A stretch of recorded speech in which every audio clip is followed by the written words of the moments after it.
Ya, ahora vamos a pasar a salmonela, ¿ya?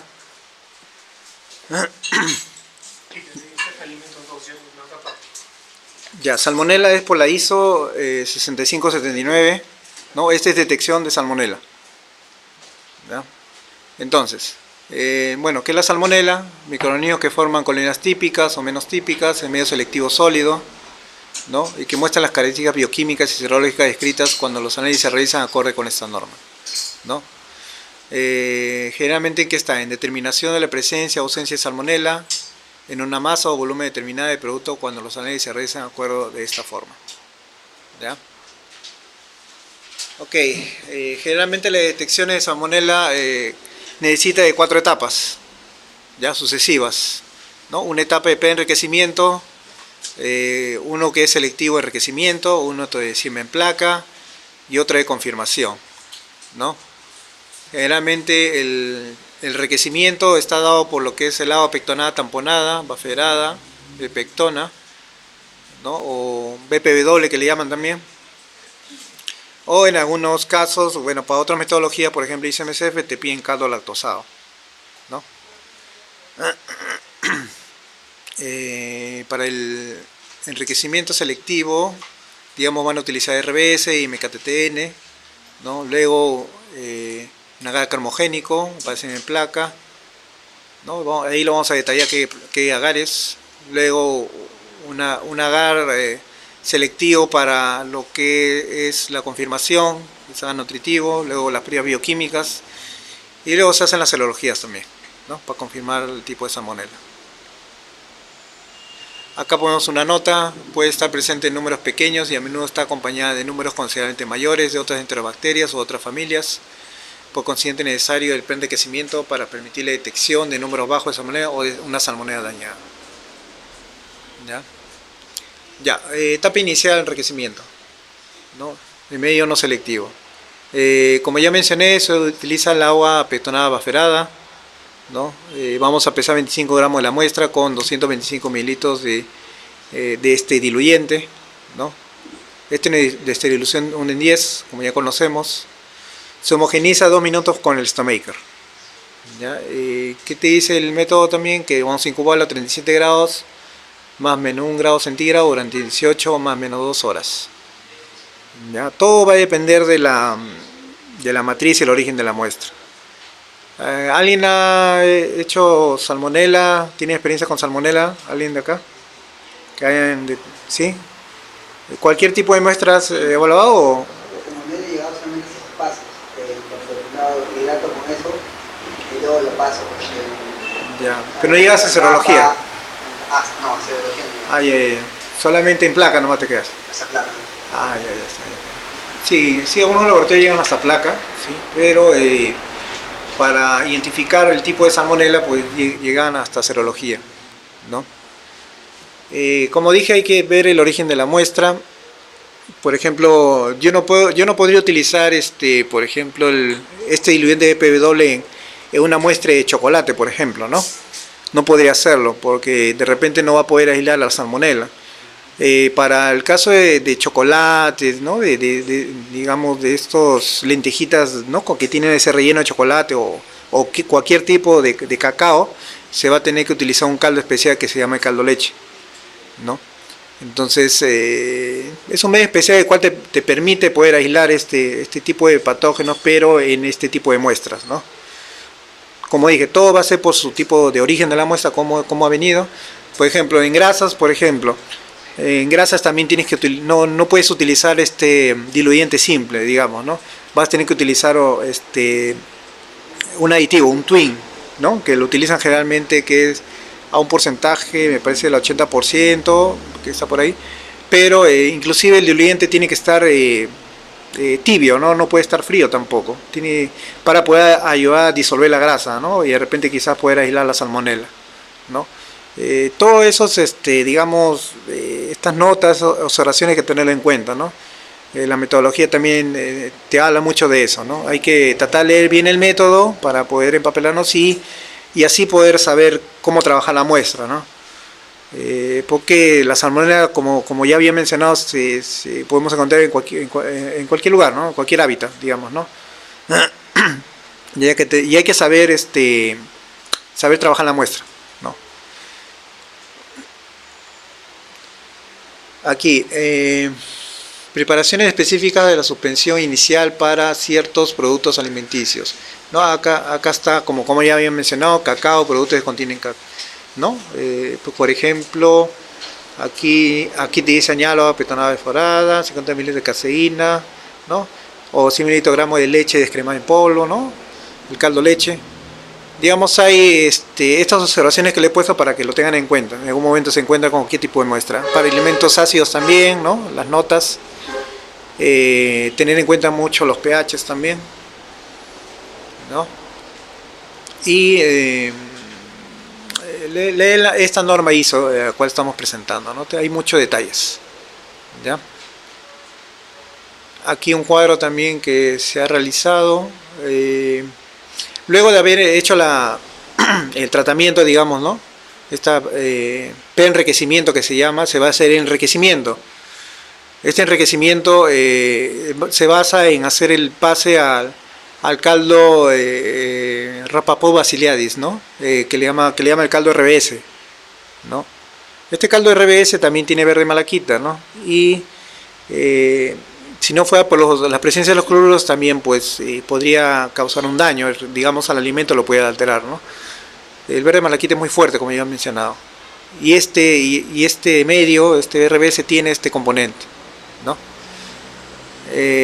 Aquí generalmente el tubito inicial es de 10 mililitros, ¿no? No tiene ninguna campana, y aquí se va a incubar un baño María también. La temperatura, digamos, es de 41.5 más menos 1 grado centígrado. Esto estará por un espacio de 24 horas más menos 3 horas, ¿no? Aquí generalmente este caldo va a permitir el crecimiento de la salmonela, ¿no? A su vez se va a hacer el pase, a medida que se hace el RBS, se va a hacer al caldo MKTTN, que es el caldo Müller-Kaufmann tetationato novobiosina, ¿no? Se va a pasar 1 mililitro. En el RBS no olvidar que se pasa 0,1 mililitro, ¿ya? Pero en este caldito que es el MKTTN se va a pasar 1 mililitro, ¿no? Obviamente el caldo inicial es de 10 mililitros, ¿no? 1 mililitro en la muestra en MKTTN y 0,1 en el RBS. ¿Ya? Aquí se incuba ya no en el baño María, sino a una incubadora, que es 37 grados más menos 1 por 24 horas más menos 3 horas. ¿Ya? Hay diferencias, ¿no? Todo con la idea de hacer el enriquecimiento a salmonela. Después del enriquecimiento dicen que hay muchas células de salmonela en forma general, ¿no? Pero acá en el MKTTN, ¿qué es lo que tiene? También dice que tiene verde brillante, ¿no? Que va a permitir aislar selectivamente la salmonela, ¿no?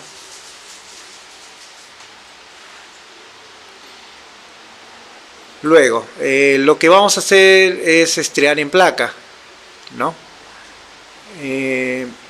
Vamos a estriar tanto del caldo RBS Rapaport basileadis como del caldo de MKTTN, ¿ya? Entonces vamos a estriar los medios, ¿no? Los medios selectivos para salmonela, que en este caso es el XLD, que sus siglas son silosa lisina desoxicolato, ¿no? Generalmente, ¿qué característica tiene este medio? Es debido a la fermentación de los azúcares, ¿no? Cuales va a virar a color ácido cuando hay presencia, digamos, en algunos casos algún tipo de salmonela, pero lo que va a identificar generalmente a las colonias típicas de salmonela es la presencia de sulfuro de hidrógeno. Sulfuro de hidrógeno, que quiere decir que va a poner la colonia de color negro, ¿no? Con fondo negro, y con la pared superficial medio transparente, ¿no? El halo generalmente por el sulfuro de hidrógeno va a ser negro, ¿no? Aparte del XLE se va a estriar otro medio de cultivo, que es el verde brillante. El verde brillante también te va a ayudar a aislar este patógeno exclusivamente de lo que es salmonela, ¿no? Las colonias típicas de salmonela en este medio van a ser colores media rosadas, ¿no? Transparentes, ¿no? Y también se va a estriar a otro medio de cultivo que es el sulfito de bismuto. El sulfito de bismuto generalmente es un agar en el cual también se puede presentar la presencia del sulfuro de hidrógeno. También va a presentar un color así negruzco, marrón, ¿no? Generalmente para la preparación de sulfito de bismuto no se puede poner al ambiente, a la luz normal. Este sulfito de bismuto generalmente se envuelve con papel craft, ¿no? Y se guarda en un ambiente oscuro, porque si está en el ambiente, digamos así, con luz, digamos, se puede deteriorar sus características, ¿no? Se puede desnaturalizar inclusive las acciones que puede tener contra el patógeno, ¿no? Entonces lo que dicen es tratar de envolverlo con papel craft y guardarlo en un ambiente oscuro, ¿no? Para que pueda ser bien utilizado a la hora de hacer los ensayos, ¿no? Entonces se puede aislar en estas 3 placas. Generalmente en la ISO te permite utilizar esas 3 placas. En algunos casos también utilizan otros agares.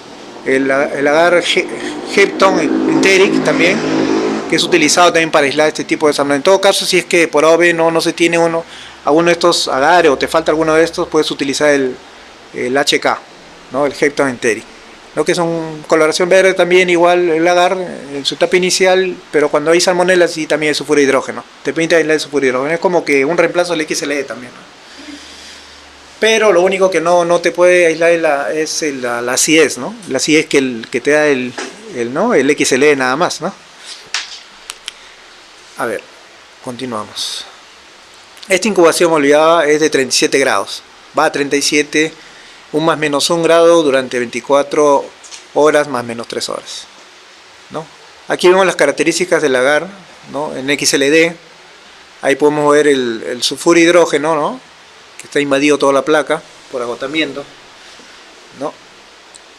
En este caso hay otros tipos de salmonelas, ¿no? Por ejemplo, hay algunas salmonelas que no son típicas, que son la Choleracius, por ejemplo, que esas no presentan sulfuro de hidrógeno, ¿no? Entonces, digamos que el laboratorio tiene que estar preparado, digamos, para cualquier tipo de salmonela también, ¿no? Porque imagínate, la persona, si digamos es un poco mecánica, ve el XLD y observa que sulfuro de hidrógeno, este es sospechoso de salmonela, entonces, ¿no? Pero también puede ver una placa de XLD que pueda de repente no tener ese sulfuro de hidrógeno, puede ser una colonia amarilla de repente, ¿no? Y diga, no, este no es salmonela, y lo descarta, por ejemplo, ¿no? Puede ser un E. coli, un Proteus, no sé, ¿no? Pero hay salmonelas que no producen sulfuro de hidrógeno. Entonces hay que tener mucho cuidado en eso, ¿no? Porque imagínate que se te pasa una salmonela en un ensayo, ¿no? Sería garrafal, ¿no? Entonces hay que tener la pericia de repente para poder probar, ¿no? Y decir, ya, bueno, puede ser que tenga salmonela y vamos a pasarlo, ¿no? Entonces hay que tener en cuenta eso, ¿no? Una consulta, entonces si sale colonias amarillas en el XLD, ya de por sí hay que hacer la bioquímica, para todo, ya, por si acaso. Sí, por si acaso. Pero hay algunas que son pero la colonia, digamos, esta colonia típica, digamos, no tiene tanta acidez, no lo huele tan amarillo, digamos, la colonia. Es un amarillo medio opaco, digamos, ¿no? En cambio, estos amarillos así, ya comúnmente conocidos en los XLE, que son, estos son E. coli, ya pues lo sacan, ¿no? Entonces, digamos, puede ser un poco en la pericia, digamos, ¿no? Si veo yo en la placa que está medio opaco, medio raro, ¿no? Una colonia que quizás, claro, es amarilla, pero no es una amarilla típica, digamos, de E. coli o Proteus, ¿no? Digamos, ¿no? Entonces ya tengo que sospechar en hacer, digamos, el pase respectivo, ¿no? De aislarlo, ¿no? Pero obviamente que si tiene sulfuro, sí, de hecho, de cajón sí tiene que ir, pues tienes que aislarlo de cajón, porque puede ser cualquier tipo de salmonela, ¿no? Entonces, esos son los ejemplos, ¿no? Por ejemplo, las salmonelas amarillas ya sabe que en algunos casos son E. coli, pero también puede ser otro tipo de salmonela atípica, ¿no? Porque las típicas generalmente son la 2 y la 3, que son las enteritidis, ¿no? La Choleracius es la típica, la que le llaman, ¿no? Ok, ahí también acá está el sulfito de bismuto, como había mencionado, ¿no? Estos agares cromogénicos, ¿no? El verde brillante que ya había mencionado, ¿no? Un poco de resumen lo pongo, las incubaciones. Acá está el agar verde brillante, ¿no? Como ya observamos, colonias transparentes, colores del medio, ¿no? Colonias medio rosáceas, ¿no? Las características salmonelas. Aquí no puede reaccionar el sulfuro hidrógeno, ¿no? Porque es más propio de lo que son el verde brillante. El XLE son más sulfuro hidrógeno, ¿no? El indicador me parece que es el rojo de fenol acá, ¿no? Pero digamos acá el indicador rojo de fenol no vira al amarillo, pues, ¿no? Porque este medio es más alcalino, digamos, ¿no? Entonces por eso es que las colonias lo mantienen color transparente rosado, ¿no? En la última placa vemos el verde brillante en su estado natural, ¿no? Cuando reacciona va a volverse un poco más, como digo, un poco lo más rosáceo, ¿no? Las colonias típicas de y transparentes, ¿no? Como ven ahí, ¿no? Acá está el sulfito de bismuto, como ya había mencionado, con respecto al almacenamiento, ya saben, no puede estar en el ambiente, en la luz, pero observamos que también reacciona acá el sulfuro hidrógeno, ¿no? Entonces, también obviamente que en otro tipo de salmonelas no va a haber ese sulfuro hidrógeno, es muy similar al XLE, este sulfito de bismuto, ¿no? Y también puede ser media sospechosa quizás de otro tipo de salmonela, ¿no? Como ya había mencionado. Entonces hay que tener muy en cuenta las colonias, ¿no? Hay que tener muy en cuenta la pericia, ¿no? La agilidad de la vista, ¿no? Para poder identificar este tipo de colonias, ¿no? Pero generalmente se aíslan estos tres medios de cultivo: XLD, verde brillante y sulfito de bismuto, ¿ya? Seguimos. Y lógicamente, para tener un medio, unas colonias puras, hay que aislarlo un medio súper selectivo, que digamos que ese es el agar nutritivo.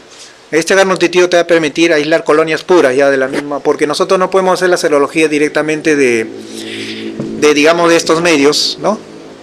Al menos esta ISO dice que hay que pasarle un agar nutritivo, un agar muy selectivo en el cual van a crecer las colonias puras, y a partir de estas colonias puras nosotros vamos a hacer nuestra serología, ¿no? Vamos a hacer nuestra serología y nos va a identificar el serotipo, ¿no? Digamos, de salmonela que presenta, ¿no? La muestra, ¿no?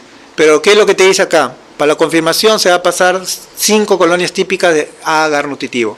O sea, de mis placas de XLD, verde brillante o qué sé yo, sulfito de bismuto, que yo haya visto que esas colonias son típicas, voy a coger 5.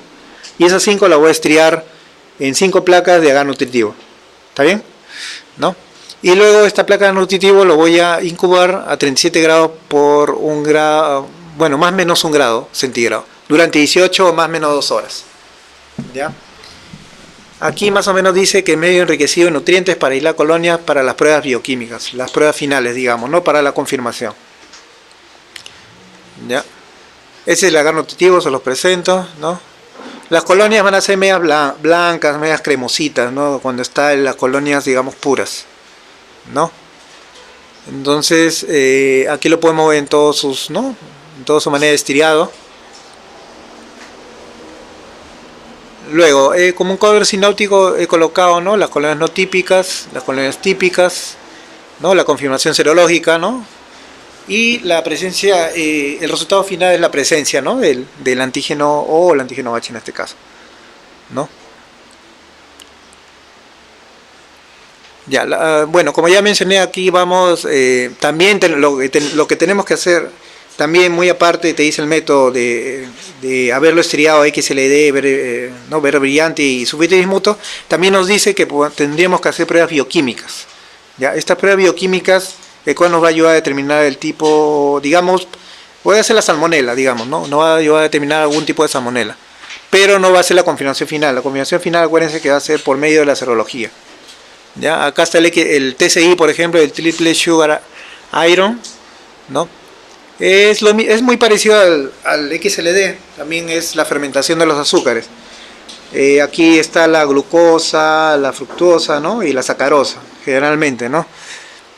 Me parece que la glucosa está en el fondo, la sacarosa en el medio y la fructosa en la parte apical, ¿no? del pico del tubo, ¿no? Obviamente cuando el tubo lo huele amarillo es totalmente queda virado, ¿no? Indicador rojo de fenol, ha virado ácido, ¿no? Y si lógicamente no ha virado, quiere decir que pues el medio se ha alcalinizado, no ha reaccionado el tubo en esos casos. Cuando esta característica generalmente que no tiene acidez, generalmente los tiene las shigella. Las shigella generalmente tienen estas características que no viran tanto el ácido, ¿no? En este caso. Lógicamente todo va a ser una batería de bioquímica. Se estría acá a TCI 5A37 por 24 horas, ¿no? Aquí vemos la reacción ya en sí. Aquí, como les había nombrado, la lactosa, ¿no? Qué funciones cumple cada, ¿no? Cada reactivo, las reacciones que realiza, ¿no? El indicador también rojo de fenol que había mencionado, la fermentación de los azúcares que produce, ¿no? Eso digamos que es el fundamento que tenemos que tener en cuenta. Ya ustedes lo veo como tarea, ¿no? Entonces, aquí vemos la reacción también, se va a presentar sulfuro hidrógeno en los tubos. La presencia del gas se va a presentar por medio de que va a romper en todos los extremos de los agares, lo va a romper, ¿no? Digamos, va a haber ¿no? grietas, como le llaman, ¿no? Va a haber, y se va a observar la presencia de gas y sulfuro hidrógeno, obviamente, ¿no? En algunos casos, como ya mencioné, tampoco no puede presentar sulfuro hidrógeno, ¿no? Pero eso te va a ayudar más que nada con otros tubos de bioquímica, no solamente con el TCI, ¿ya? Acá también tienes que utilizar la LIA, ¿no? La lisina descarboxilasa, ¿no? ¿Sabemos algo de las reacciones de la lisina descarboxilasa? ¿Sabemos cuándo es positivo, cuándo es negativo? Ya, entonces, cuando es positivo, generalmente la lisina descarboxilasa va a mantener el color del medio, que digamos lo va a intensificar el color morado, característico del LIA, ¿no? Pero cuando la lisina descarboxilasa negativa, el medio lo va a convertir en color amarillo, ¿no? La lisina es descarboxilasa produciendo la cadaverina, ¿no? Digamos, y va a formar un halo púrpura alrededor de la colonia, ¿no? Los tubos con reacción positiva a la lisina descarboxilasa permanece un color púrpura, como ya mencioné, ¿no? Para que no se olviden, lo he colocado también ahí. ¿Ya? Y entonces la incubación también es igual que el TCI, que es a 37 grados más menos 1 grado, ¿no? Durante 24 horas, más menos 3 horas, ¿no? Ese es otro medio de bioquímica el cual te va a ayudar a confirmar si hay presencia de salmonela. ¿Ya? Aquí vemos las reacciones, ¿no? Cuando hay lisina descarboxilasa positiva, intensifica el color púrpura. Cuando es negativa, obviamente va a ser color amarillo, ¿no? Y el indicador es el púrpura de bromoquesol, en este caso, para este medio, ¿no? Cuando la lisina se descarboxila, el medio se acidifica y el indicador vira amarillo en el fondo, ¿verdad? Entonces, continuamos. Otro medio para la bioquímica es la urea, ¿no? La urea agar-Christensen, ¿no? Que es el más comúnmente utilizado, ¿no? La actividad hay una enzima en este caso que es la ureasa, ¿no? Va a degradar la urea en 2 moléculas de amoníaco. El medio lleva como indicador el rojo de fenol en este caso, que se torna amarillo cuando es negativo y rosa cuando es positivo, ¿no? Digamos que mantiene el color generalmente, ¿no? Cuando es negativo mantiene el color del medio inicial, ¿no? La formación de un color rosado a rojo brillante indica la reacción positiva, nada más. En el caso para Bogesov-Prauer, ¿no? El BP. Aquí la reacción positiva de la urea, ¿no? Con ser de color rosado, positivo. Aquí el fundamento dice: en el medio de cultivo la tripteína y la glucosa aportan los nutrientes para el desarrollo de los microorganismos. El cloruro de sodio, importante en los medios, mantiene el balance osmótico, ¿no? Y el rojo de fenol es el indicador de pH. Digamos, algunas bacterias hidrolizan la urea por medio de la enzima ureasa, liberando amoníaco y dióxido de carbono. Estos productos alcalinizan el medio, haciendo virar el rojo de fenol de amarillo al rojo, ¿verdad? Continuamos. El BP, el Boges-Prauer, el fundamento también. Bueno, simplemente la reacción, digamos que va a intensificar el medio con una turbidez, ¿no? Pero obviamente aquí te habla de una reacción, ¿no? Que va a producir el ácido. Al final el producto final va a ser el ácido pibúrico, ¿no? Va a haber una reacción química, ¿no? Que es muy larga, ¿no? Pero aquí se va a utilizar reactivos, en este caso. Tanto lo que es el afanaltol como y el hidróxido de potasio, ¿no? Aquí está la reacción positiva, Va a intensificar como un pequeño halo color rojizo. En negativo, cuando simplemente se echan los reactivos y mantiene el color del medio, ¿no? Simplemente lo intensifica más amarillo, qué sé yo, ¿no? Y no inoculado, ahí puedes ver la diferencia, ¿no? Porque no se confunda. No está inoculado, está totalmente transparente. El que está inoculado con los reactivos, obviamente que sale negativo, lo va a poner un poco más oscuro, digamos, el color amarillo del medio inicial, ¿no? Pero el que es positivo, lógicamente se nota, ¿no? Va a haber un cambio, ¿no? De esa formación del producto final, ¿no? Que no hemos hablado de esa reacción. Hace una reacción muy compleja, ¿no? Va a formar un complejo. Entonces, ya ahí podemos observar la formación de los tubos como reacción, ¿ya? Aquí también hay la prueba de Lindol también, ¿no? Con el reactivo de Kovacs, ¿no? O Ehrlich que le llaman, ¿no? También hay otra reacción química grande, ¿no? Que va a formar la formación de un aldehído para dimetilbenzaldehído, ¿no?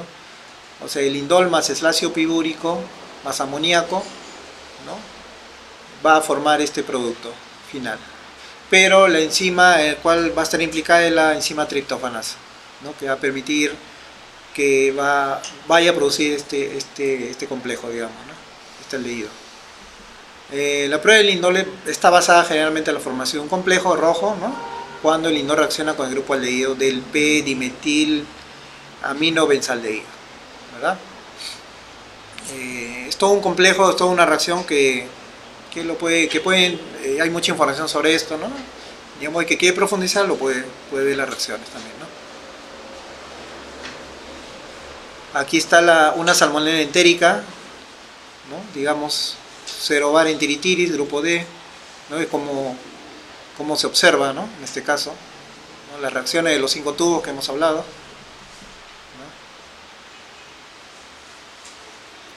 ¿no? Aquí hay otra, la Choleraceus en algunos casos, hay otras, por ejemplo, el Proteus vulgaris, cómo reacciona, ¿no? Hay que tener en cuenta este tipo de reacciones, ¿no? Y ahora hablamos de las aglutinaciones, ¿no? Aquí hay notas, ¿no? Con respecto a cómo debe hacerse una aglutinación. Lo que tienes que utilizar generalmente para una aglutinación son láminas portojeto. Generalmente estas láminas portojeto vamos a colocar con una asa de siembra, ¿no? la colonia, ¿no? La colonia sospechosa. Y lo que vamos a hacer es hacer una prueba generalmente, ¿no? Echándole suero fisiológico, ¿no?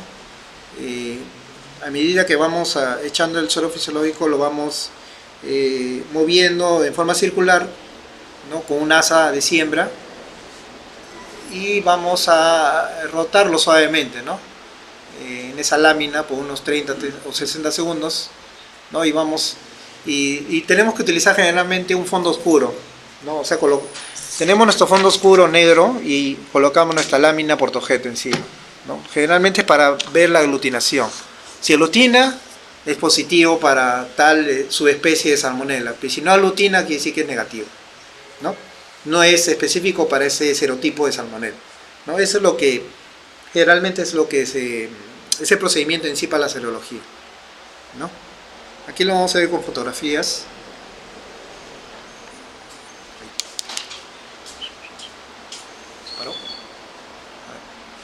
Ya, ¿no? Aquí inclusive para especies la salmonella Manchester, ¿no?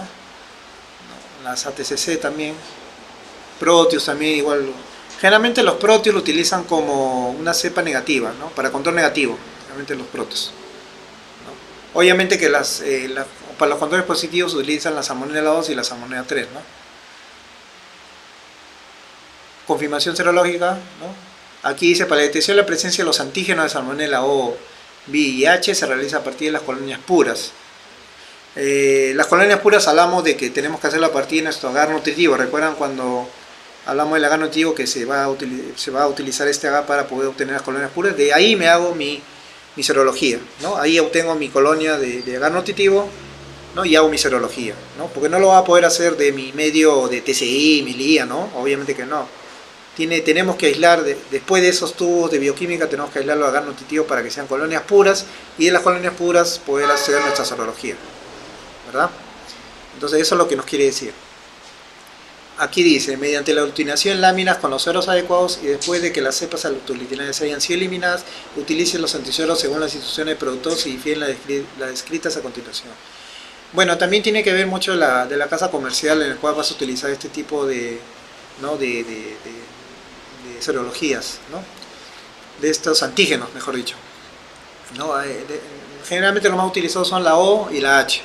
La BI poco lo utilizan, porque generalmente no es común que salgan en los laboratorios la BI, ¿no? El antígeno O y el antígeno H son las más comúnmente utilizadas, ¿no? Ahí está, podemos mencionar la figura de la aglutinación, ¿no? Tanto del H como la O, ¿no?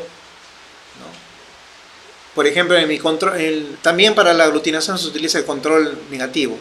Mira, vemos en el Proteus cómo ensayan con el control negativo, mira, vemos que no hay aglutinación, ¿no? Observamos claramente, ¿no? En el caso para los H y O sí se presenta aglutinación, ¿no? Siempre con los controles negativos. Hay que utilizar control negativo porque no sabemos, pues, ¿no? cómo va a reaccionar. Siempre tenemos que tener los controles, tanto para los positivos y los negativos, ¿no? Aquí hay un cuadrito de interpretación para las pruebas de confirmación, ¿no? Cuáles son las típicas, ¿no? Las reacciones serológicas, la autoaglutinación. Aquí dice, de acuerdo con la interpretación, los resultados indican la presencia o ausencia de salmonela en la porción de ensayo, ¿no? De gramos o mililitros por producto, ¿no? Informe de análisis, ¿no? El informe de análisis debe especificar lo siguiente: el método de toma de muestra empleado, si se conoce, cualquier desviación en el medio de enriquecimiento o las condiciones incomodadas empleadas, detalles operativos no específicos en esta norma, considerados opcionales, junto con los detalles de todo tipo de incidencias que pueda haber en el ensayo, en los resultados también. Informe de análisis debe hacerse constar si un resultado positivo se obtuvo exclusivamente con los medios planificados, no específico en esta norma, ¿no? Aseguramiento de la calidad, obviamente, también hay que tener, para comprobar la capacidad del laboratorio para detectar las salmonelas con los métodos y medios descritos de esta norma, se va a introducir muestra de referencia en frasco de control de medio de enriquecimiento. Se va a proceder con los frascos de control con la misma manera que los cultivos de ensayo, ¿no? Siempre, para todo tipo de ensayos, siempre en los laboratorios su aseguramiento de la calidad. ¿Sí? Hay que tener en cuenta siempre esos aseguramientos, ¿no? Aquí un poco el resumen de la metodología, ¿no? Hemos visto aquí también un cuadro, digamos, un flujograma, ¿no? Para que lo puedan observar mejor, ¿no? De todo lo que hemos visto con respecto a la salmonela, ¿no? Al final, anteriormente se detectaba como presencia o ausencia, ¿no? Si hay presencia de salmonela es presencia, porque es detección. Este método es una detección, ¿no? Pero me parece que ahora la ISO lo está poniendo como detectado y no detectado, ¿no? Pues hay ligeros cambios, ¿no? Como ya he mencionado, pero me parece que ahora es así, no detectado. Si hay salmonela es detectado en 25 gramos, ¿no? Si no hay salmonela es no detectado, ¿no? Obviamente. Bueno, vamos a continuar con ¿alguna pregunta sobre salmonela hasta acá, por favor? A ver, ¿alguien quiere preguntar? O si no, continuamos con los demás patógenos. ¿Nadie? ¿Alguna pregunta? ¿Todo bien? ¿Todo claro? ¿Todo ok, no? Ya. Me parece que iba a entrar una diapositiva de listeria. ¿Te dijo? Sí. Ya. Después de eso ya comienza listeria. Vamos a hablar de listeria, ¿no?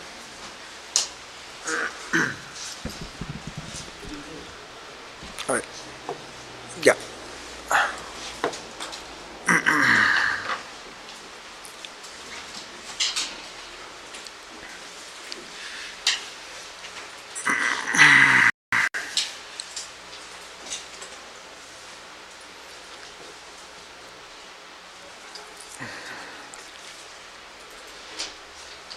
Esa parte le vamos a dar no está en la impresión. No, sí está en la impresión. Sí está en la impresión. Sí está en la impresión, sí está en la impresión. Está los listerios, los vibrios. Vibrios, sí. Vibrios palhemolíticos, brillo cheleral. Sí, está esa parte, pero yo necesito el play. No, lo que pasa es que está en la impresión que no. Si no está, lo vamos a. El próximo impresión que vamos a hacer el domingo, lo vamos a dar todo completo, ¿eh? Así es. Mejor ordenado. De acuerdo a lo que la secuencia que Sí, hemos dado, ¿ya? sí, así es. Para no. Ajá, ok. Porque todavía falta la segunda parte, ahí le ponemos todos los lados. Así es. Ya, vamos a continuar con listeria. ¿Ok? Eso sí lo tienen en el programa. ¿Ya? Vamos a hablar de la listeria. Bueno, ya hemos hablado al comienzo de la listeria, las características principales, ¿no? del mismo género, ¿no? Son bacilos gram positivos cortos, ¿no? Flagelos peritricos, ¿no? Pueden formar filamentos de 6 a 20 milímetros de longitud, ¿no? Etcétera, ¿no? Continuando, las colonias típicas, generalmente en agar sangre podemos observar los medios blanquecinos, ¿no? En algunos casos utilizan lupas, ¿no? Para poder observarlo, otros estereoscopios, ¿no? La temperatura óptima de crecimiento es en 30 a 37 grados, ¿no? En algunos casos también puede crecer a 4 grados, ¿no? Los géneros, la listeria generalmente contiene 6 especies: la monocitógena, la inocua, la siligeri, la Weishinemeri, la Ivanovi y la Grassi, ¿no? Pero generalmente lo que vamos a abarcar es la más común en los laboratorios de ensayo, que son las listerias monocitógenas. ¿Ya? Acá, bueno, epidemiología, patogenia, síndromes clínicos, hay que tener siempre en cuenta de las listerias, ¿no? Generalmente la listeriosis se puede enfrentar esporádicamente en epidemias, ¿no? En ambas situaciones, alimentos contaminados. Los principalmente vehículos de transmisión son las listerias monocitógenas. Puede estar en la leche, en el queso, vegetales frescos también, ¿no? El pollo, la berza, las setas, los hongos, ¿no? El pavo, muchos otros, ¿no? Puede estar implicados la listeria, ¿no? La listeria monocitógenas, la que nos, digamos la que nos interesa, ¿no? Va a producir una toxina citolítica y hemolítica, la llamada la listeriosina, ¿no? Que va a actuar como un importante factor de virulencia, ¿no? Digamos, cuando es fagocitado el microorganismo empieza a fabricar la listeriosina, que se fija al colesterol y rompe la membrana del fagolisosoma. Y generalmente esto puede ser un principal factor que favorece la supervivencia intracelular, que es una de las características patogénicas más definidas para la listeria monocitógena. Es una forma como cómo invade, ¿no? La listeria monocitógena. Hay que tenerlo en cuenta también, ¿no? Digamos, cómo es el efecto en personas adultas, como una bacterinemia, como una meningoencefalitis se manifiesta secundaria, puede tener una mortalidad hasta 70%, y se piensa que el tracto gastrointestinal es la puerta, digamos, de entrada para estos patógenos, ¿no? Generalmente son más susceptibles para pacientes de edad avanzada, ¿no? Y también, digamos, para personas que tienen neoplasia, ¿no? Para personas inclusive que han recibido trasplante de órganos, ¿no? La diabetes también, y el virus de la inmunodeficiencia humana, el virus del SIDA, ¿no? También para mujeres embarazadas, ¿no? Puede ser letal, al menos para poder producirse más o menos en el tercer trimestre de embarazo. Hay que tener mucho cuidado con adquirir estos tipos de patógenos, ¿no? Se va a caracterizar generalmente por la formación de abscesos, ¿no? Y también se puede migrar a órganos internos como vaso, riñón, hígado, cerebro también. También puede afectar a neonatos, ¿no? Generalmente durante los primeros días de vida, no pueden ser, digamos, mortales. Los cuadros van a ser de fiebre, síntomas, ¿no? Como pseudocatarrales, ¿no? Como consecuencia de la bacterinemia, ¿no? Generalmente es muy peligrosa esta listeria monocitógenas. En algunos casos puede producir meningoencefalitis también, ¿no? Ya, ahora vamos a lo que es la preparación de la muestra, ¿no? Las prácticas de transporte y almacenamiento de las muestras deben mantener condiciones, ¿no? De almacenamiento para el producto alimenticio, ¿no? Tiene que tener mucho cuidado para este tipo de transporte, ¿no? Sobre todo para el almacenamiento, ¿no? El análisis de la muestra se debe iniciar tan pronto, digamos, sea posible a recibir la muestra, ¿no? Digamos que la muestra congeladas a menos 20 grados, ¿no? O más menos 0,5, como 5 grados, digamos, los alimentos no perecederos, digamos, no perecibles, ¿no? Enlatados o poca humedad, temperatura ambiente, y almacena alimentos perecederos, refrigerados, no congelados a 4 grados, ¿no? Más menos 2, hasta que se inicie el análisis, ¿no? Hay que tener en cuenta estas temperaturas, ¿no? Tanto en alimentos perecibles y no perecibles. Digamos, para la detección de listeria monocitógenas por FDA del BAN, el procedimiento es así. ¿no? Igual, la metodología del peso no va a cambiar, 25 gramos de muestra con 225. En este caso va a ser el caldo listeria, ¿no? Es un caldo de enriquecimiento que tiene listeria, no es un caldo especial, ¿no? Generalmente las siglas son BLEP, ¿no? Es un caldo listeria especial. Luego lo que se va a hacer, de acuerdo al origen de las muestras, o bien se va a homogenizar, ya sea por StoneMaker o Blender, ¿no? Acá el StoneMaker te dice a 200 RPM por un minuto, en cambio el Blender es mayor revoluciones por minuto, que son 10.000 a 12.000 por 2 minutos, ¿no? Generalmente se utiliza esas bolsas tipo Willpack, ¿no? Que son de uso exclusivamente para incubación, ¿no? Lo que se hace es incubar la muestra a una temperatura de 30 grados, ¿no? Por espacio de 4 horas, ¿no? Luego, transcurrió el tiempo de incubación, lo que tiene que hacer, lo ideal en cada ensayo es que tú tienes que, digamos, hacer brotar el patógeno, ¿no? En este caso, para el caso de mohos y levaduras que era, utilizábamos el antibiótico de la oxitetraciclina, ¿no? Pero para este caso se ha utilizado un suplemento selectivo para el medio de listeria, ¿no? Para el medio BLEP, ¿no? Para que pueda continuar su, digamos, incubación, ¿no? Digamos, tú procesas la muestra, ¿no? Incubas, pero al pasar las 4 horas, lo que tienes que hacer es agregar este suplemento, ¿no? Agregar este suplemento lógicamente lo puedes incubar, ¿no? Entonces va a seguir su proceso. Entonces obviamente tú lo que le estás dando a la listeria para que crezca es su nutriente, ¿no? Para que pueda crecer, para que pueda ser aislado de ese alimento X, ¿no? Y luego, transcurrido las 48 horas, lo que vamos a hacer es vamos a estriar agares selectivos, ¿ya? Vamos a estriar agares selectivos. Ya, ¿qué agares selectivos se utiliza? Generalmente es el agar Oxford, ¿no? Y el agar es, digamos, un agar cromogénico en este caso, ¿no? El agar cromogénico escogido es el agar Arlequín, ¿no? Con las siglas ALOA, ¿no? Que es Ottaviani y Agosti, ¿no? Generalmente este agar es, digamos, selectivo para lo que es listeria, pero la característica principal para el agar Oxford, ¿no? Los agares Oxford generalmente son de color medios marrones, ¿no? Claros, pero la colonia característica para listeria son las colonias, digamos, un poco negruzcas, ¿no? Colores oscuros, y tiene un fondo, digamos, como un ojo de toro más o menos, ¿no? Digamos, hay que tener mucho cuidado para poder decir, ¿sabes qué? Esto podría ser listeria, ¿no? Para poder pasarlo a, digamos, otro medio, ¿no? Para poder hacer las pruebas correspondientes, ¿no?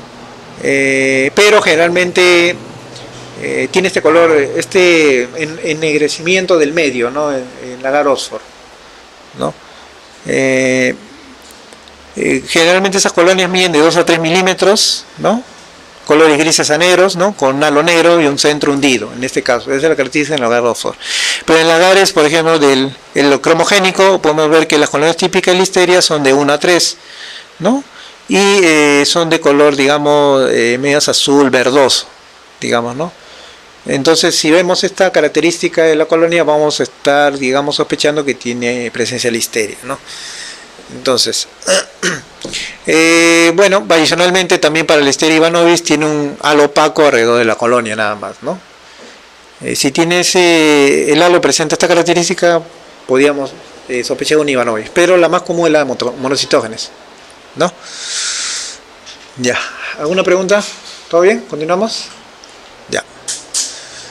Ya, lo ideal ahora es hacer la purificación, así como hacíamos la purificación de la salmonela a un agar nutritivo, también vamos a tener que hacer una purificación, pero no agar nutritivo, sino vamos a extraerle un agar de TCA. Este agar TCA nos va a ayudar a purificar nuestras colonias tanto del agar Oxford como del agar Arlequín, agar cromogénico, ¿no? Se va a estriar, ¿no?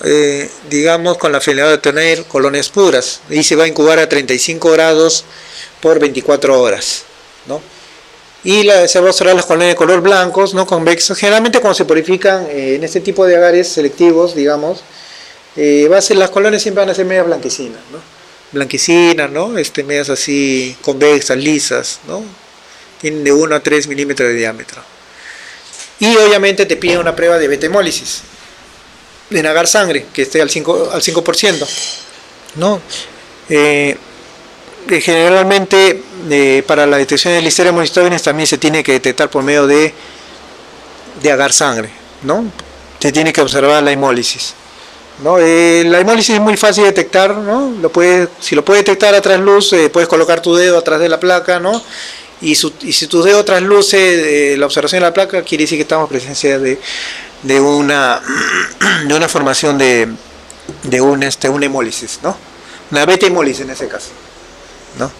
Porque hay otro tipo de hemólisis, ¿no? Hay alfa-hemólisis, pero para lo que es Listeria es beta-hemólisis.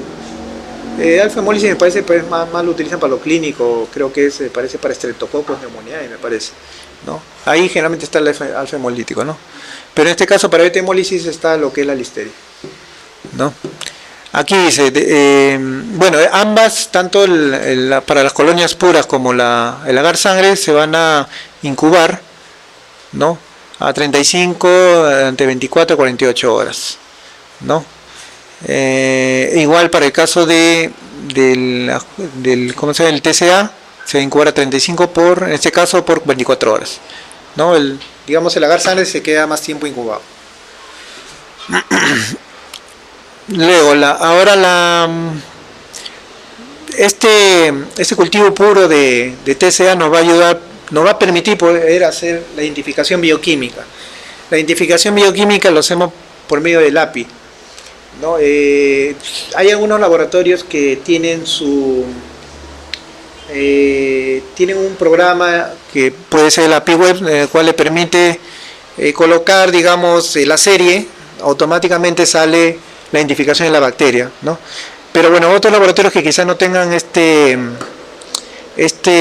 medio en el cual podamos identificar rápidamente la bacteria, utilizan clave de identificación, ¿no? Para identificar la bacteria, la especie de la bacteria, mejor dicho, ¿no? Obviamente que esto tiene que ser realizado por medio de un API, ¿no? Hay APIs que tienen generalmente 20 tubitos, digamos, son baterías bioquímicas el API, ¿no? Pero son tubitos para hacer bioquímica, ¿no? La diferencia es que el API tiene más reacciones, más tubos de bioquímica del cual tú puedas realizar, ¿no? Y el cual te va a permitir una mayor detección, un 100%, digamos, ¿no? 99 al 100%, ¿no? Entonces lo que tú haces en esos tubitos es colocar el inóculo, ¿no? Te dice colocarlo una cierta cantidad, me parece que son 100 microlitros, ¿no? Para cada tubito, ¿no? Son tubitos pequeños, como una tira grande, es el API, en el cual hay tubitos, ¿no? En el cual tienen diferentes tipos de reactivos, ¿no? Entonces, tú colocas 100 microlitros a cada tubito, ¿no? O con ayuda de una jeringa, vas colocando el inóculo y lo incubas, ¿no? Esa batería API, y al día siguiente lo puedes observar. Y vas analizando por cada 3 tubos, te va dando un código, ¿no? Te va dando un número, ¿no? Y ese número, si tienes el sistema en tu laboratorio, lo puedes colocar y automáticamente te sale qué patógeno es. Pero si el laboratorio no cuenta con ese programa, lo puede observar con clave de identificación, que son más fáciles, ¿no? Que es un cuaderno. Una consulta, ¿no sería mejor usar micropipeta? Porque con jeringa, o sea, no sé, no hay jeringa de 1 mililitro. Claro. Ahí, obviamente. Claro, sí, las micropipetas también, obviamente. Las micropipetas de 100, ¿no? Se puede utilizar. Claro, yo doy la opción también de la jeringa porque hay unos laboratorios que de repente no cuentan con ese tipo de micropipetas, ¿no? Sí, hay unas tuberculinas que son bien pequeñas, bien pequeñitas, que se puede utilizar, que sí da para 100. Pero lo que se debe hacer realmente son con micropipetas, ¿no? De 100 microlitros, de 200 microlitros, ¿no? Entonces, la expresión de los resultados más que nada te va a dar lo que es presencia o ausencia de la Listeria monocytogenes, ¿no? Todo va a depender del mismo laboratorio, ¿no? Obviamente que la identificación va a estar en base a una serie de números, ¿no? Un código, es como un código de identificación que tiene la bacteria, ¿no? Aquí hay una tabla de diferenciación de los tipos de listerias, ¿no? De la que ya hablé, la Ivanov, ¿no? Las monocytógenes, ¿no? cómo es las reacciones, ¿no? Por lo menos para cada bioquímica, ¿no? Es un resumen, digamos, de todas las especies, las 6, ¿no?, que hemos nombrado. Y ahora ya nos vamos para el vibrio, ¿ya?, que es otro patógeno, que creo que también está en su resumen. Generalmente hay Vibrio cholerae, por FDA lo vamos a ver. Vamos a hablar de Vibrio cholerae, las características que presenta este patógeno, ¿no? Como barras gram negativas, ¿no?, bacilos gram negativos. Son rectas, tienen una curva única y rígida, son móviles, la medida tiene un flagelo polar único. En general son productoras de oxidasa y catalasa, son positivos, fermenta la glucosa sin producir gas. 3 especies comunes que son la cholerae, la Paremolithicus y la Vulnificus. Son generalmente patógenos humanos, bien documentados, bien, ¿no?, bien definidos. El Vibrio Mimicus generalmente es un patógeno reconocido también, con características del Vibrio cholerae, ¿no?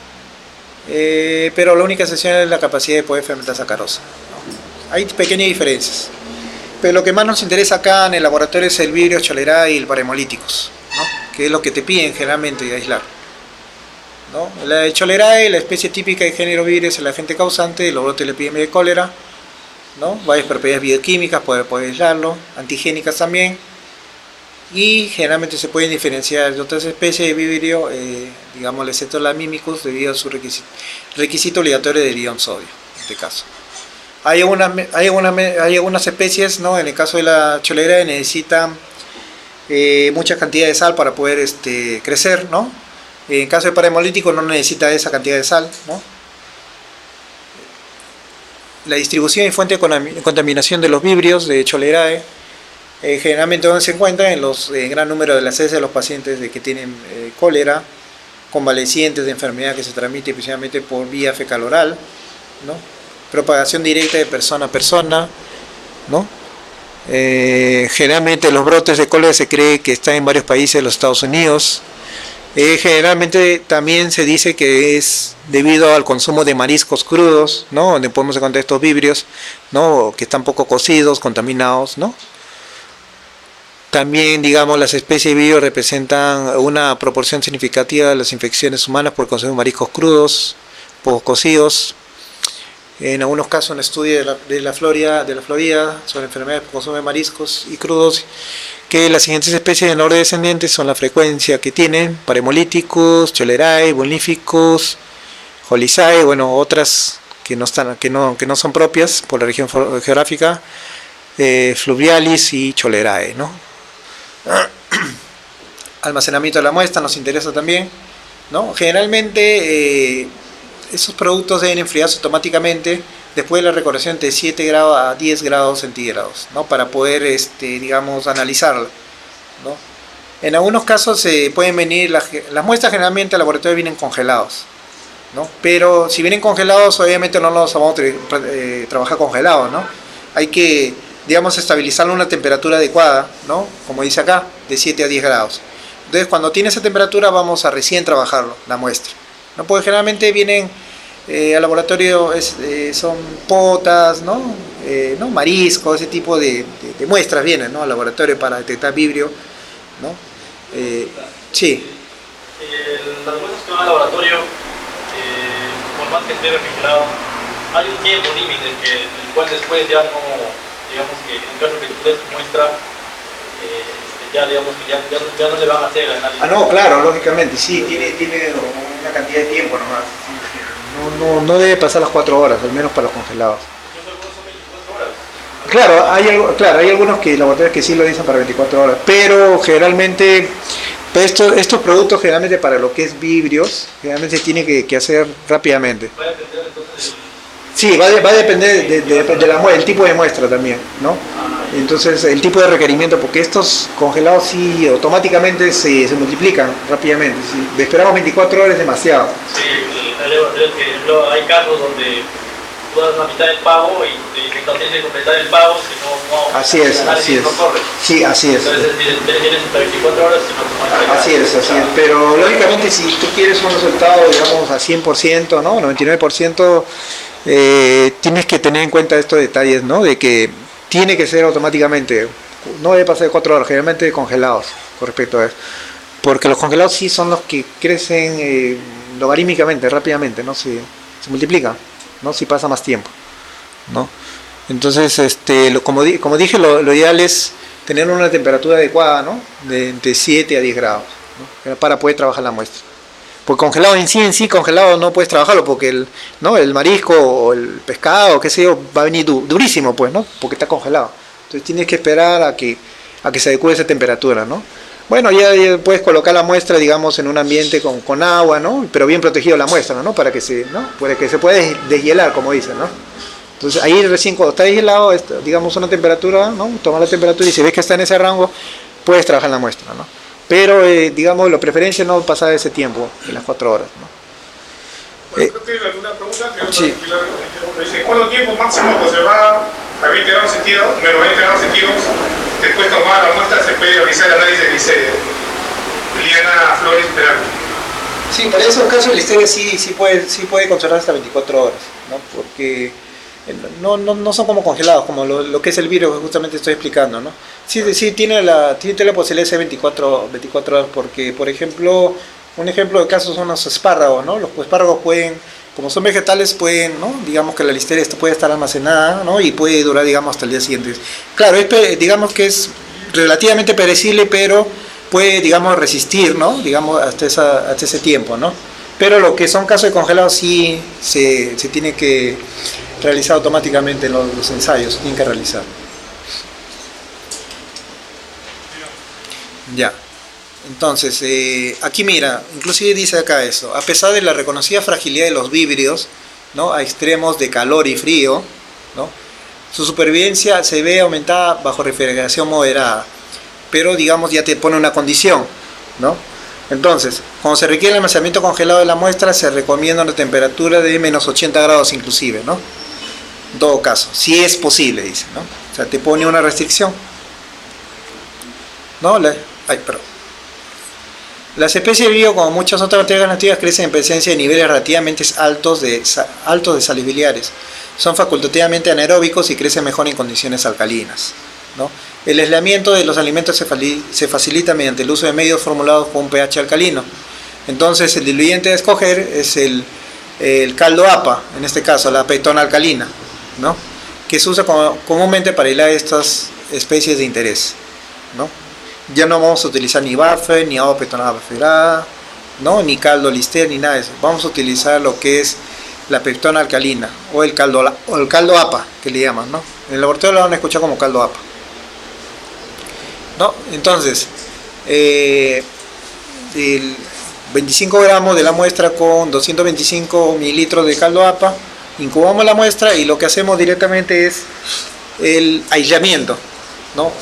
¿Qué es lo que hacemos? Vamos a estriar a medios selectivos exclusivamente para vívidos, el medio TSBS, que es el más utilizado para los vívidos, y también nos dicen que lo podemos estriar a un medio llamado MCPC, ¿no? El cual tiene, digamos, celobiosa, ¿no? Que es muy específico, ¿no? Para el crecimiento de las colonias, ¿no? Ambos se han incubado a 30, el TCBS se va a incubar a 35 y el MCPC se va a incubar a 36, ¿no? Hay esa ligera variación. Los dos sí van a ser de 18 a 24 horas, ¿no? Entonces, las colonias características, por ejemplo, para al menos lo que es el Virio cholerae, las colonias van a ser medias verdes oscuras, ¿no? Medias, ¿no? Verdes oscuras con un centro, digamos, un fondo oscuro, ¿no? Como observamos ahí en la fotografía, ¿no? Para el MCPC las colonias son generalmente verde púrpura, ¿no? Debido a la fermentación de la celobiosa, a la falta de la fermentación de la celobiosa en este caso. Pero generalmente aquí no crecen mucho estos. Si crecen van a crecer de un color púrpura, ¿no? Medio verdoso, ¿no? Luego, como ya saben, después de estos agares se va a hacer la purificación. Tenemos que necesitar el cultivo puro para poder aislar el patógeno, ¿no? En este caso vamos a utilizar un TCA, pero le vamos a incluir 2% de cloruro de sodio. Porque como ya saben, los vidrios necesitan cloruro de sodio para poder crecer. Puede ser que está ese porcentaje, ¿no? Entonces, este agar se va a incubar a 35 grados, ¿no? Pues 18 a 24 horas, ¿no? Para poder tener estas colonias puritas de vidrios, ¿no? Continuamos. Pero ¿qué nos pide el método del LFDA en este caso? Muy aparte de poder aislarlo en este medio, ¿no? Las colonias puras, nos pide hacer otras pruebas, ¿no? Unos test de bioquímica también, ¿no? Nos pide hacer la coloración GRA, ¿no? La coloración GRA se conoce como los procedimientos, ¿no? Que es la violeta, ¿no? Lugol, alcohol acetona y la safranina como contraste, ¿no? Entonces, lo que va a identificar la coloración GRA positivo para vidrio van a ser la morfología de la bacteria, ¿no? Que viene a ser bacilos gram negativos curvos, ¿no? Eso es lo que me va a indicar que estamos frente a un vidrio cholerae, ¿no? Otra prueba es la prueba del Stein test, que es la famosa prueba de la cuerda, ¿no? La prueba de la cuerda consiste en colocar en una lámina portaobjeto una cierta cantidad de muestra, ¿no? Más el desoxicolato de sodio, ¿no? Que va a estar a 0,5%, ¿no? Y en agua destilada, obviamente, ¿no? Con una asa de siembra, ¿no? Vas a de tu lámina que ya está, bueno, está la emulsión, vas a simplemente levantarlo y vas a ver la formación de una cuerdita, ¿no? El medio se convierte bien viscoso y vas a observar que cuando levantas la asa vas a ver la formación de una cuerdita. Ahí como puedes ver, ahí está la asa de siembra y ves una cuerdita. Entonces quiere decir que es positivo para la prueba de vidrio, ¿no? Esta es la famosa Stein test o prueba de la cuerda, ¿no? Esta es una prueba bioquímica que se hace para poder determinar vidrio cholerae.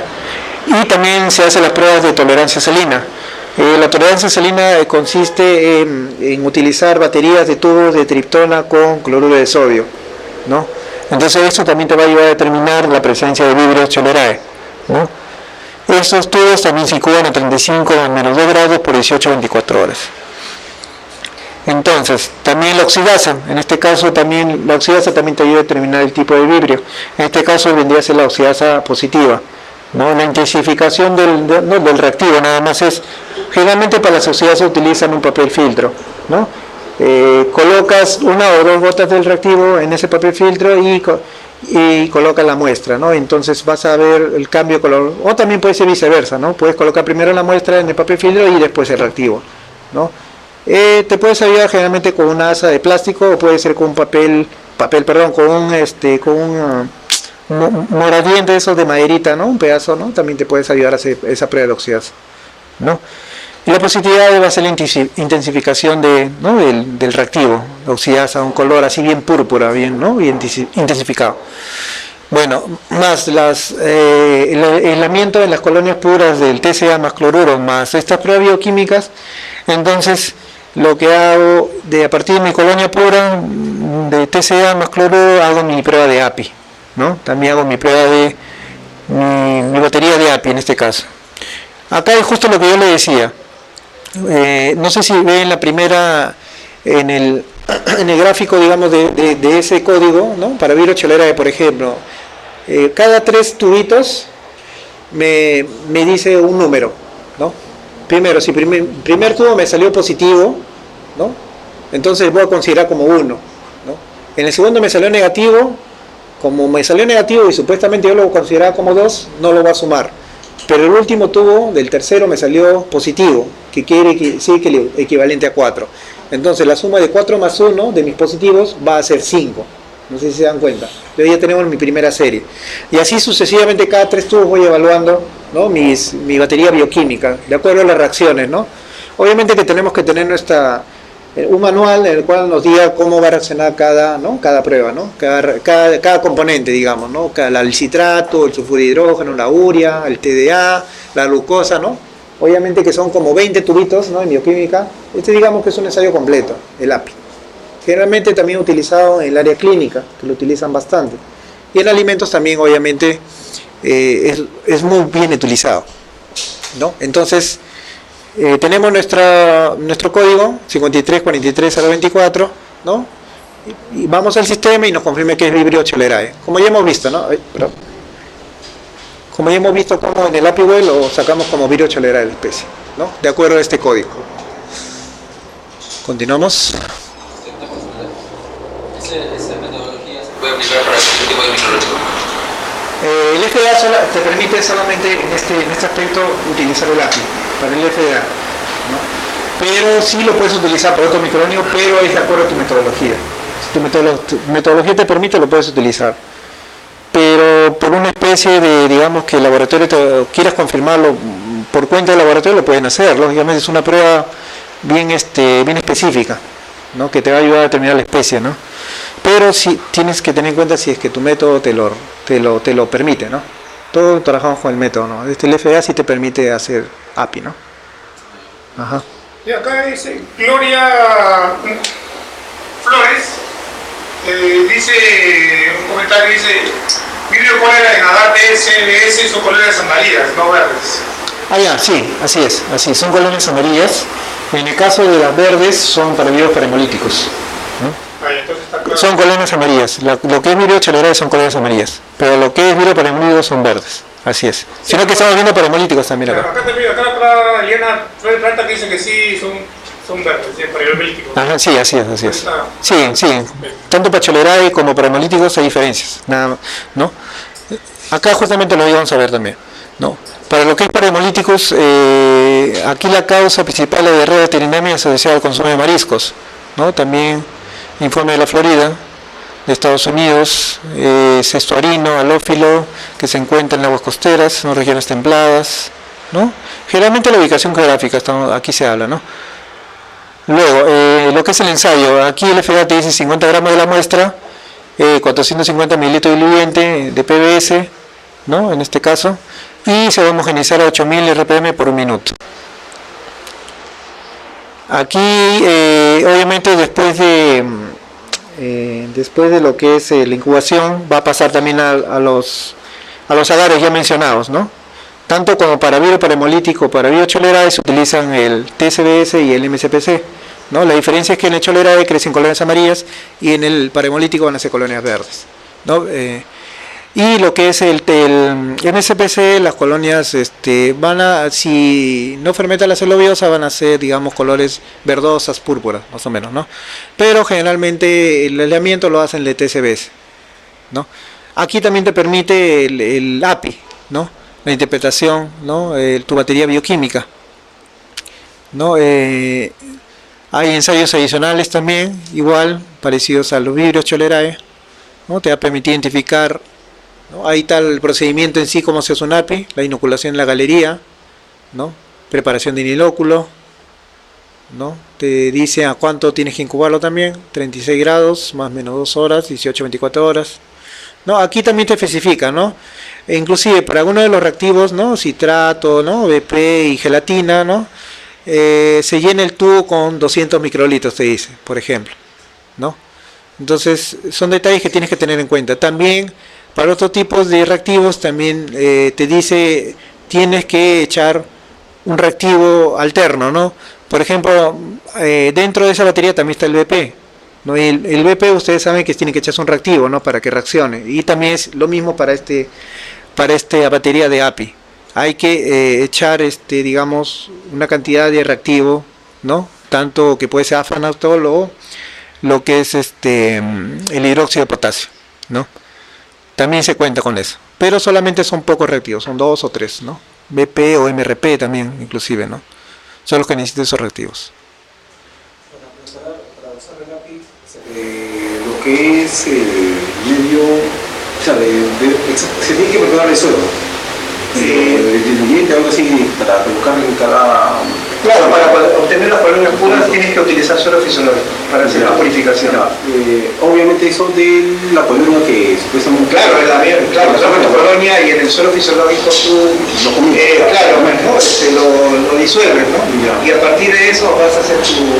Ahí coloca una cierta cantidad en cada de esos puntos. Claro, obviamente, sí, tu colonia tiene que ser tu cultivo puro, pues. Claro. De ahí lo sacas a un suelo fisiológico y de ahí nomás haces tu agua, ¿no? Así es. Ya, entonces para identificar los resultados observamos acá, ya lo hemos visto el API, ¿no? Las reacciones para lo que es para hemolíticos. Ya, ahora vamos con la Shigella. Todo claro acá sobre vívidos para hemolíticos, Chulerae. No, para continuar con la Shigella. Ya, continuamos. Extensión de Shigella. Generalmente la Shigella es un género bacteriano perteneciente a la familia Enterobacteriaceae. Son bacterias gram negativas, forma bacillar, aerobios y anaerobios facultativos, ¿no? Características propias de la Shigella: fermentan la glucosa, no van a producir gas. No obstante, se han encontrado en algunos biotipos que producen gas de la glucosa. No descarboxila la lisina, tened en cuenta eso. Esa es la característica principal de la Shigella. No fermentan la lactosa también, ¿no? Pero cuando hace la fermentación se retrasa durante varios días. Pero en el caso solamente de la Shigella sonnei, ¿no? Porque hay varias especies, ¿no? La Flexneri, la sonnei, ¿no? No utilizan el citrato, dicen acá. No crecen en medio de cianuro de potasio. Su actividad bioquímica es muy reducida. Y bueno, son aún muy difíciles de aislar en los alimentos de las muestras clínicas, ¿no? Ya que su capacidad de supervivencia en las muestras es considerablemente inferior a las salmonelas, ¿no? El género de Shigella se divide en 4 especies: la Dysenteriae, la Flexneri, la Boide y la Somnei, ¿no? Son las Shigella más comunes. Para el caso de la detección de Shigella en los laboratorios generalmente está la ICMSF. Otros laboratorios no sé si es que utilizan otras metodologías, pero la más común es la ICMSF, ¿no? Esta lo utilizan tanto para harinas de pescado, ¿no? Productos terminados también lo utilizan, ¿no? Hay etapas, ¿no? Como ya hemos visto anteriormente, etapas de enriquecimiento, ¿no? Enriquecimiento, ¿no? También baterías bioquímicas, pero aquí va a cambiar el diluyente, obviamente, ¿no? El diluyente va a ser el caldo gram negativo, ¿no? Es un caldo muy parecido al BPW, pero tiene otros componentes. Pero este caldo gram negativo es específico para la Shigella, ¿ya? Entonces, lo que se va a hacer es pesar 25 gramos con 225 de este caldo gram negativo, ¿ya? Entonces, inclusive el método te da algunos de los alcances. El alcance puede ser para harina de pescado, ¿no? Para productos hidrobiológicos también, ¿no? Bueno, aquí lo que te pide es utilizar, digamos, un blender, ¿no? Aquí las revoluciones tienen que ir entre 8000 y 45000, ¿no? En algunos de los casos, en el anterior método vimos que el blender tiene que estar entre 8 a 10000, ¿no? Eso lo ven mucho en las auditorías. Hay que tener muy en cuenta eso. Si es ICMSF, te pide ICMSF de 8000 a 48000, ¿no? Y siempre estar atento a los cambios que se puede hacer de repente en algún momento. Pero generalmente el ICMSF no varía en los últimos años, sí, igual, ¿no? Y luego lo que se tiene que hacer es incubar a 35, ¿no? grados por 18 horas, ¿no? Luego, este caldo gram negativo sirve para enriquecer también generalmente, también te puede ayudar para salmonelas, pero generalmente son especialmente, indiscutiblemente para Shigellas, ¿no? Inclusive acá te habla de los componentes del caldo gram negativo, ¿no? Triptona, glucosa, manitol, desoxicolato sódico, fosfato, ¿no? Fosfato monopotasio, cloruro de sodio. En algunos casos, si el laboratorio lo tiene y lo prepara en los medios, esa es la forma de prepararlo. El pH tiene que estar a 7, un pH neutro, ¿no? El fundamento, digamos, la triptona, ¿no? Aporta los aminoácidos y las sustancias, ¿no? nitrogenadas que favorecen el crecimiento bacteriano. También interviene el manitol de la glucosa, que son las fuentes de la energía. Los tampones, ¿no? baferados, no es fosfato, ¿no? para mantener el pH del medio. Generalmente se utiliza el cloruro de sodio, que mantiene equilibrio osmótico, el desoxicolato de sodio, ¿no? y generalmente se utiliza para inhibir las floras gram positivas, generalmente, ¿no? Generalmente los oxicolatos siempre están presentes en los medios de cultivo, ¿no? Porque inhiben o bien la flora gram positiva o la gram negativa, ¿no? No, las sales biliares también inhiben, ¿no? En algunos casos la flora ¿no? gram positiva, ¿no? Y también acá habla del citrato, que también inhibe, ¿no? esa flora gram positiva. A ver, ahora vamos por el aislamiento selectivo. Después de haber incubado nuestra muestra, pasado el tiempo, ¿qué nos pide el método ICMSF? Nos pide incubar en 3 medios selectivos. Aquí te pide utilizar obviamente el XLD, ¿no? También, utilizado también para la salmonela. También te pide utilizar el SS, el agar SS, ¿no? Y adicionalmente también el tergitol, el agar tergitol, ¿no? Generalmente son utilizados para poder aislar las shigella, ¿no? Si se dan cuenta, el verde brillante ya no se utiliza acá, ¿no? Por la misma presencia de inhibidores, ¿no? Aquí obviamente tenemos los componentes, ¿no? Que ustedes ya lo tienen y lo van a poder observar con tranquilidad en su hogar. El fundamento, que siempre hay que saberlo, ¿no? ¿Qué más? Acá una característica principal que tiene el tiosulfato, ¿no? Digamos que es como una fuente de azufre, ¿no? Es lo que caracteriza principalmente este medio, ¿no? Luego, otras características más, la observación de las colonias, lo que nos interesa, opacas o sin color, ¿no? Generalmente son medias transparentes, ¿no? Aquí la lactosa no está presente, ¿no? Cuando la lactosa es positiva, como vira, como ya vimos en E. coli, es color púrpura, ¿no? Bien intenso, ¿no? El color lila, ¿no? Pero obviamente acá en las shigella esa reacción de la lactosa no se da, ¿no? Es negativo, ¿no? Eso es lo que nos interesa. La composición, el fundamento, ¿no? Y también la observación de las colonias, ¿no? Cómo es cada colonia en cada medio de cultivo, ¿no? Aquí estamos con lo que es el agar tergitol, ¿no? El agar tergitol generalmente es un color verde, ¿no?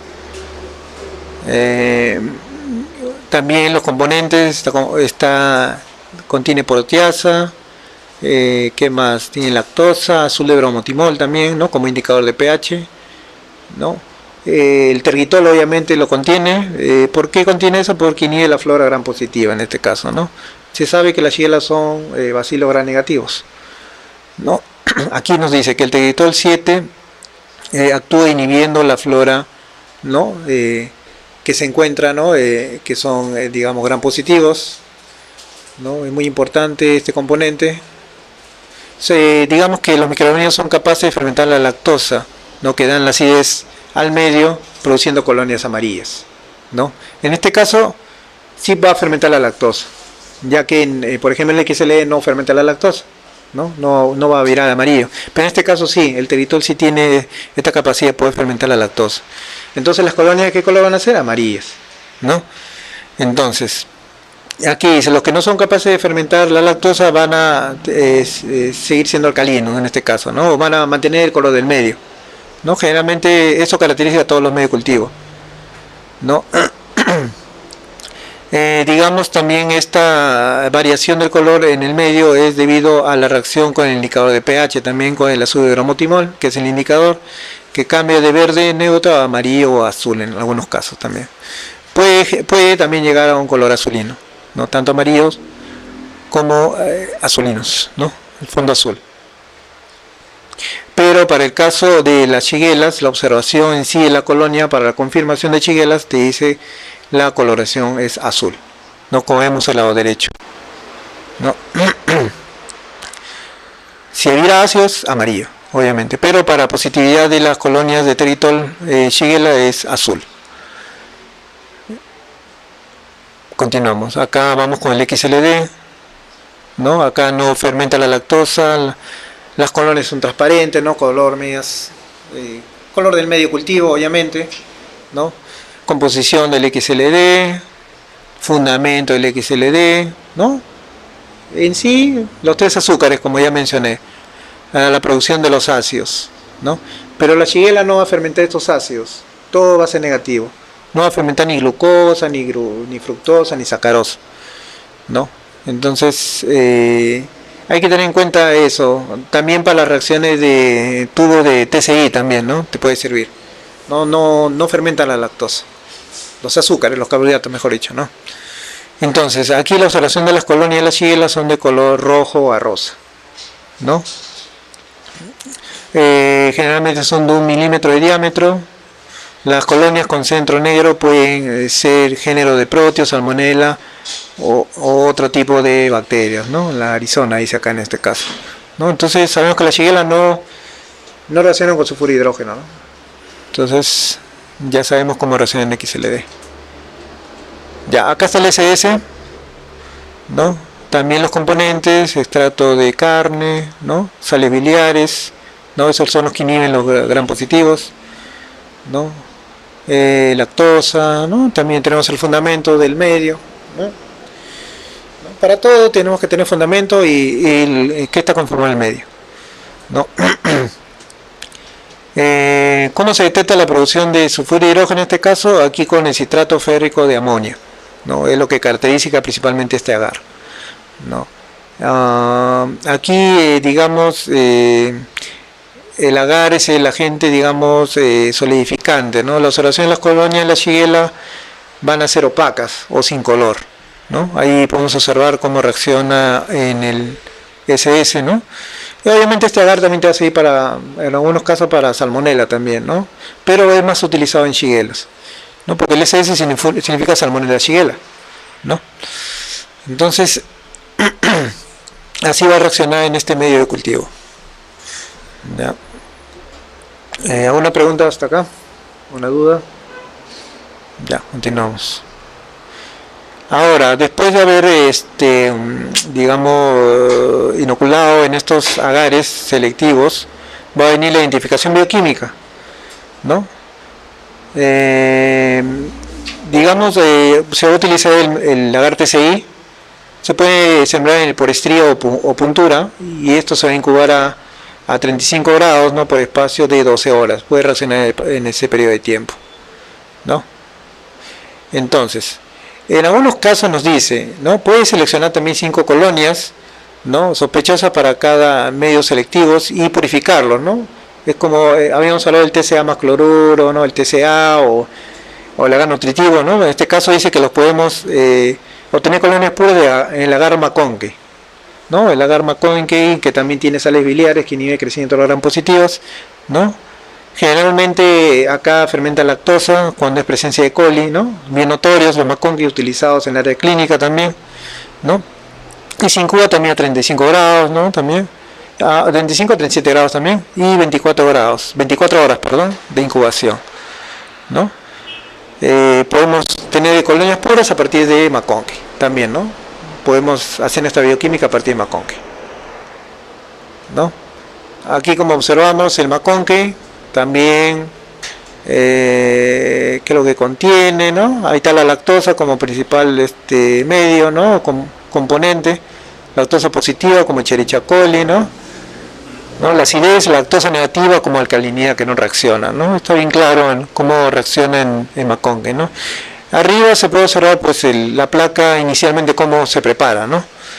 Para que vean el cambio, sobre todo, ¿no? Cómo es cuando reacciona el patógeno, ves cómo cambia totalmente, ¿no?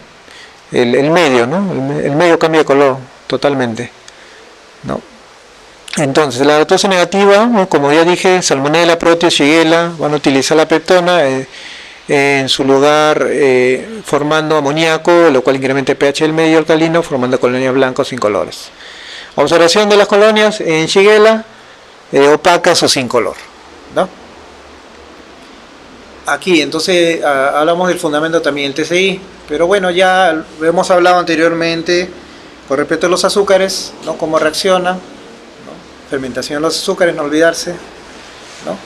Y la Shigella generalmente son en algunos casos, para la SONEI, por ejemplo, sí, va a virar amarillo. Aquí el control, tiene que tener su control, tanto positivos como negativos, ¿no?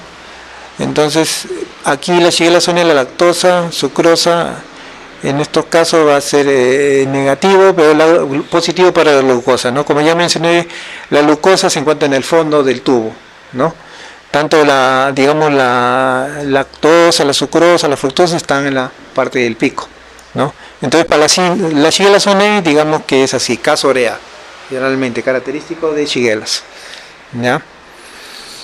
No hay formación de sulfuro de hidrógeno, obviamente, para Shigella, ¿no? Formación de gas tampoco hay, a diferencia de lo que es la salmonela, ¿no? Entonces, aquí, por ejemplo, fermentación de los carbohidratos, ¿no? Como se ven los tubos, ya hemos visto. Acá la prueba de carboxilasa también, ¿no? El famoso LIA, ¿no? Lisina de carboxilasa, ¿no? Ya lo sabemos, de carboxilasa positiva o negativa, ¿no? Entonces, toda esta información que les doy es para que puedan complementar su fundamento, ¿ya? Y lo tengan en cuenta, siempre hay que tenerlo en cuenta, ¿no? Ahí inclusive te habla de cómo puedes hacer la técnica, ¿no? Aquí el TCI, ¿no? También fermentación de los carbohidratos, ¿no? Reacción, igual también acá, ¿no? Aquí también te puede te dice de otros medios de cultivo, ¿no? Tanto para lo que es acetato, citrato, ¿no? La movilidad también es muy importante, ¿no? La urea también, que participa en esta bioquímica, ¿no? Aquí, digamos, acá es un cuadro de resumen de cómo reaccionan, ¿no? Frente a un indicador, frente a la siembra de los reactivos, ¿no? En las temperaturas que deben tener también, ¿no? Es todo un resumen de lo que hemos hablado, ¿no?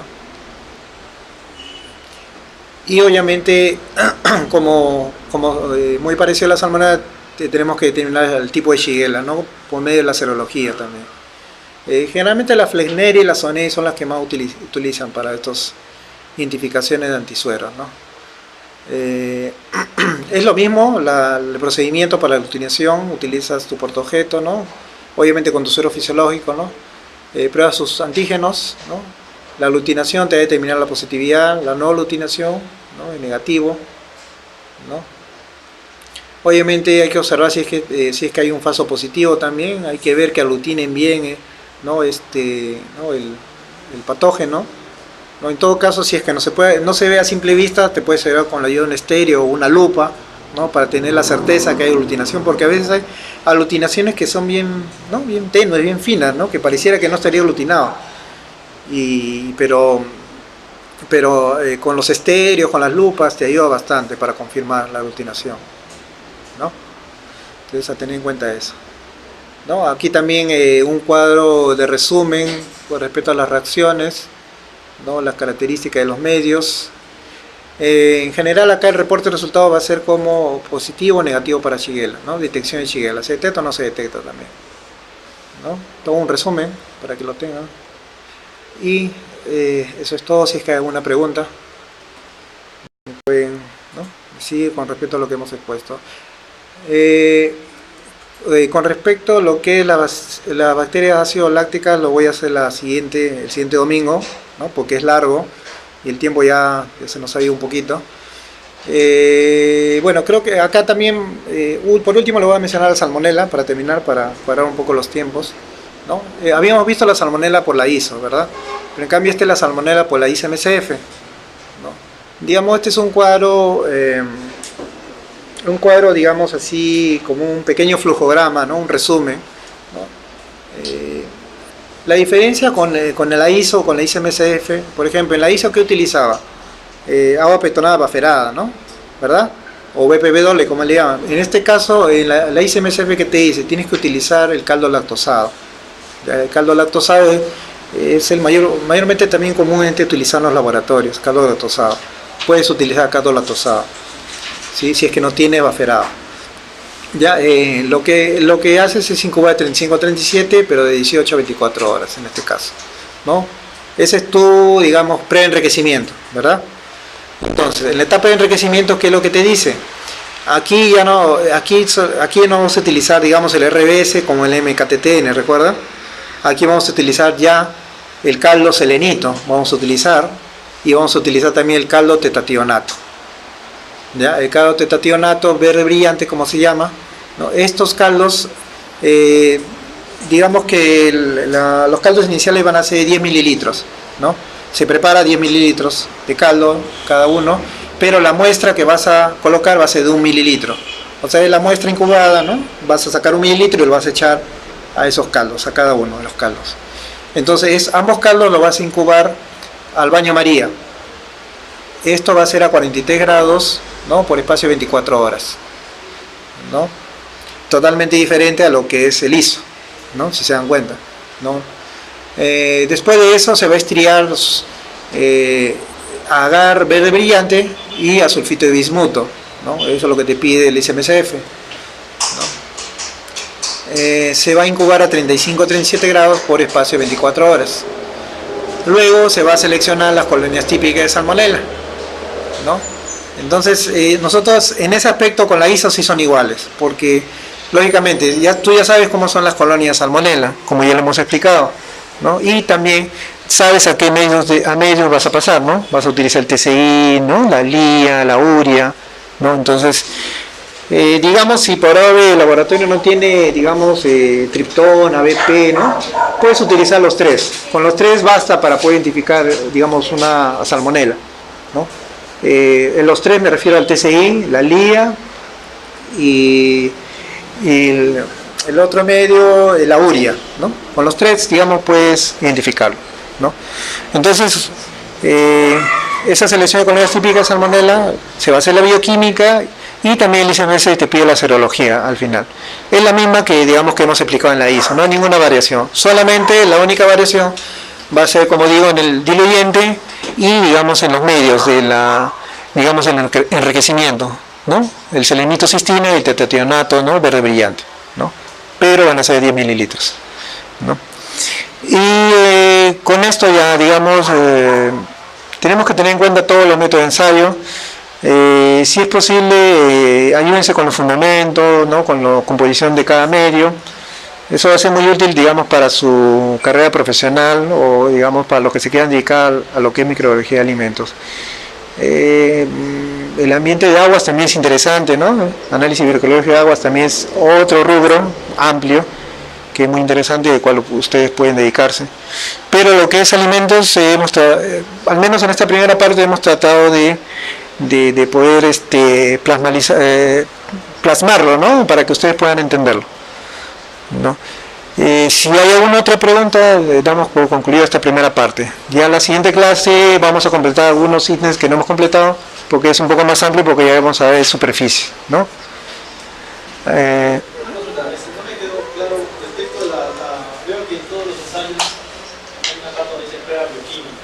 Sí. ¿Esto es parte de los pasos o es opcional? No, las pruebas bioquímicas es parte del método. El método, claro.